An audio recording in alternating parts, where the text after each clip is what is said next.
आप अपने मन का पुष्प मेरे ठाकुर के चरणों में समर्पित करो और ठाकुर से कहो, हे गोविंद, हम आपके हैं और आप, ये जीवन है तेरे हवाले। इतनी लय तेज कर देते हो आप गा गा कर कि एंड में वो सुपर फास्ट हो जाता है। तो पहले हमको गाने दो, पीछे पीछे आ जाओ।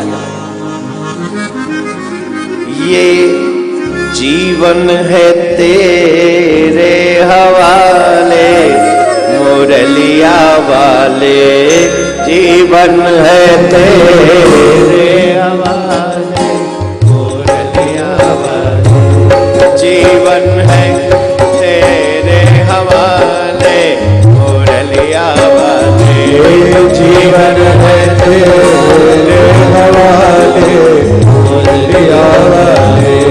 बांके मुरलिया वाले, प्यारे बसुरिया वाले, बांके मुरलिया वाले, प्यारे बसुरिया वाले, बांके मुरलिया वाले, बांके मुरलिया वाले, प्यारे बसुरिया वाले, प्यारे बसुरिया वाले, जीवन है तेरे हवाले, मुरलिया वाले, जीवन है तेरे हवाले, मुरलिया वाले।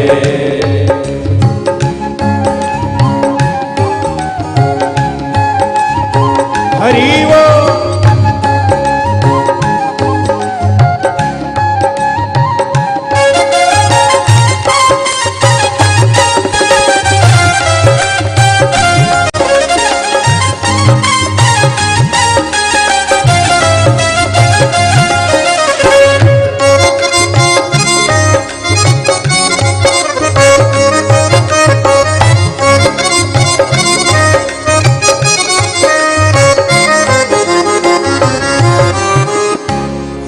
कठपुतली तेरे हाथ की, हम कठपुतली तेरे हाथ की, हम कठपुतली श्यामा तेरे हाथ की, हम कठपुतली श्यामा तेरे हाथ की, चाहे जैसे न चाले मुरलिया वाले, चाहे जैसे न चाले मुरलिया वाले, जीवन है तेरे हवाले, मुरलिया वाले, जीवन है तेरे हवाले, मुरलिया वाले।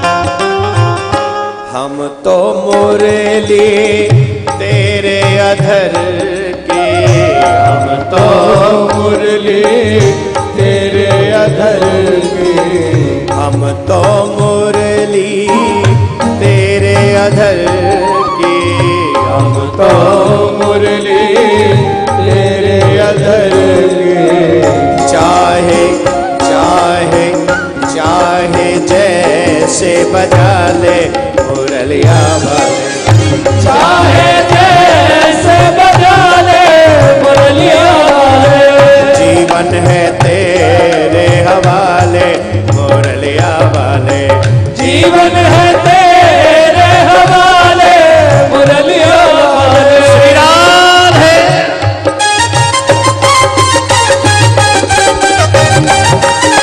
हरि बोल।